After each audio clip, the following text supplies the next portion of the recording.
U.S. policy has minimized, underestimated and politicized the infection, discouraging swift and cheap treatments.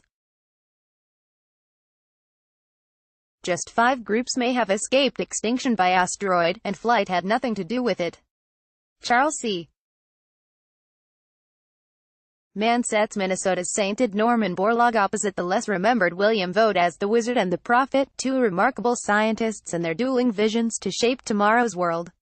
Atmospheric concentrations fell steadily until 2012. Monitoring data suggests new production somewhere in Eastern Asia. Development in disease whittle away at a resource that delivers billions in environmental benefits. Minnesota showed essentially no gain or loss between 2009 and 2014.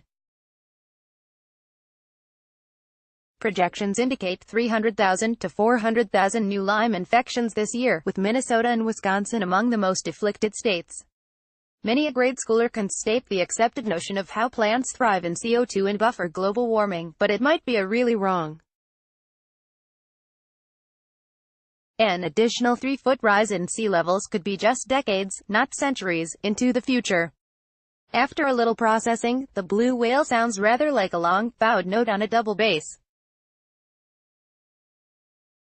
At National Geographic, Brian Clark Howard produced a feature on 48 wins in 48 years, a list of the biggest milestones in environmental protection, year by year, since Earth Day 1970. I've lost patience with pitches that use supposed Earth-friendliness to sell products that offer no significant benefit. It turns out the supposed flood of death threats against EPA Administrator Scott Pruitt was just people criticizing his work on social media. After 1,200 years of expansion, the Great Birds Food Delta at New Orleans has entered a period of steady decline. Of necessity, the battle is essentially forcing greater reliance on integrated pest management, which tries to replace toxic chemicals with, say, benign and beneficial insects.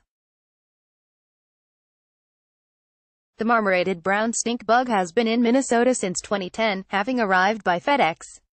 Smaller-scale, community-based solar gardens kept Minnesota accelerating as national progress slowed.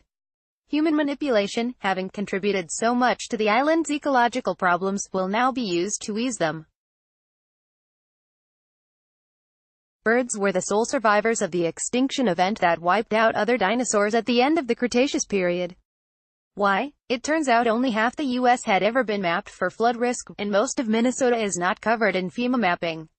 At least 122 state-level measures are under consideration and the tally may continue to grow.